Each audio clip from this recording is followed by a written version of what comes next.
அன்பு சொந்தங்களுக்கு அஸ்ஸலாமு அலைக்கும். இன்றைக்கி என்ன சமைக்கலாம் பாருங்கள்.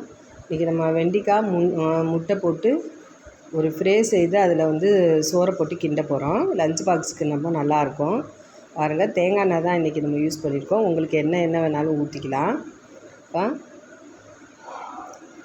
தேங்காய் எண்ணெய் காஞ்ச ஒட்டியும் வெண்டைக்காயை போட்டு நம்ம ஃப்ரை பண்ணிடலாம் பாருங்கள். இந்த மாதிரி பொடியாக கட் பண்ணி வச்சுக்கணும்.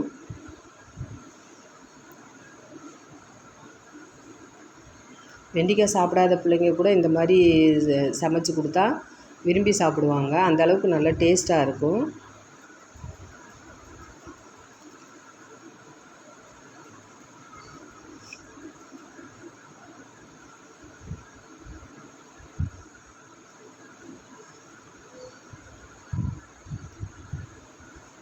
பாருங்கள்.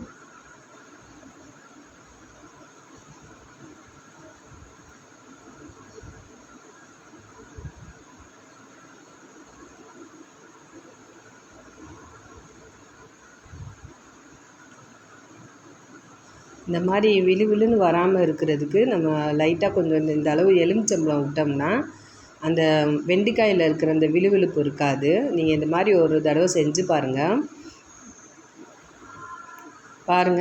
நூல் மாதிரி அந்த வளவளப்பு இருக்கும். இப்போ எடுத்து பார்த்திங்கன்னா ஒன்றோட ஒன்று ஒட்டாது, அந்த அளவுக்கு இருக்கும் வெண்டைக்காய். நீங்கள் இது மாதிரி செஞ்சு பாருங்கள், ரொம்ப நல்லாயிருக்கும் டேஸ்ட்டு. எப்போவுமே வெண்டைக்காய் வதக்கும்போது இப்படி லைட்டாக ஒரு 1/4 ஸ்பூனு லெமன் விட்டிங்கன்னா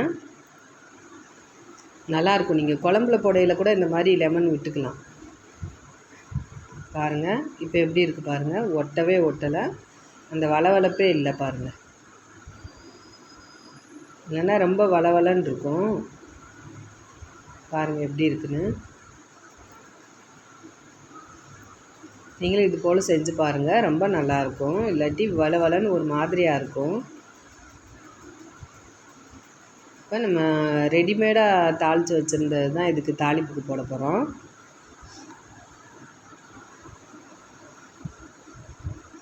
இது ரொம்ப சிம்பிளான வேலை, டக்குன்னு செஞ்சிடலாம். வெண்டைக்காய் நறுக்கி வச்சுட்டு ஒரு 1/4 மணி நேரத்தில் கூட இந்த சாப்பாடை செஞ்சிடலாம்.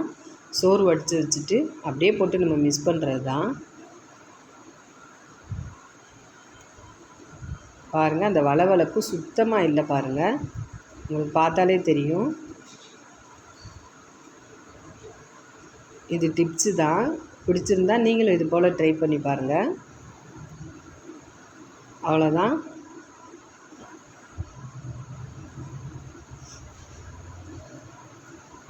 இப்போ வந்து இதில் ஒரு தக்காளி பழம் விதையை எடுத்துகிட்டு ஒரு தக்காளி பழம் போட்டுக்கலாம்.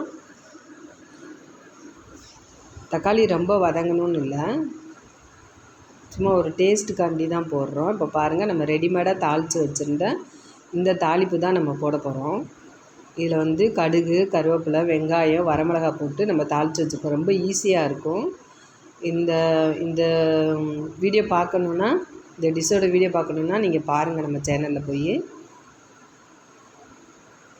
ரொம்ப ஈஸியாக இருக்கும். இந்த மாதிரி தாளித்து ரெடி பண்ணி வச்சுக்கிட்டோம்னா 1 மாதத்துக்கே அப்படியே வச்சுக்கலாம். நம்மளுக்கு அர்ஜெண்ட்டாக வேலை செய்கிறப்ப இது ரொம்ப யூஸ்ஃபுல்லாக இருக்கும். பாருங்கள், மஞ்சத்தூள், மிளகாத்தூள், மல்லித்தூள், கொஞ்சம் கரம் மசாலா, உப்பு, மிளகுத்தூள் இது தான் சேர்த்துக்க போகிறோம். சும்மா கொஞ்சம் நம்ம வீட்டில் இருக்கிற மசாலா தான். இது வந்து இந்த சாப்பாடுக்கு நல்ல டேஸ்ட்டு கொடுக்கும்.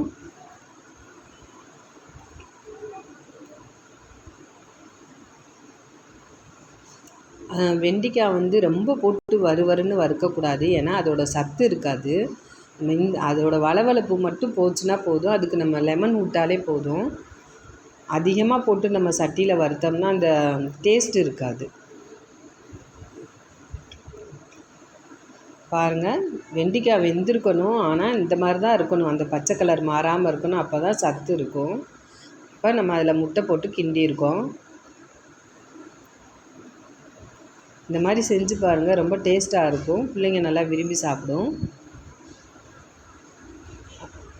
இப்போ அதில் நம்மளுக்கு தேவையான அளவு சாப்பாடு போட்டுக்கலாம். வெறும் முட்டை சோறு கிண்டுவாங்க. நம்ம இந்த மாதிரி காயோடு சேர்த்து செய்யும்போது நல்லா குழந்தைங்களுக்கும் நல்லா சத்தாக இருக்கும், சாப்பிட்றதுக்கு நல்லா டேஸ்ட்டாக இருக்கும். காய் சாப்பிடாத பிள்ளைங்க இந்த மாதிரி செஞ்சு கொடுக்கும்போது விரும்பி சாப்பிடுவாங்க.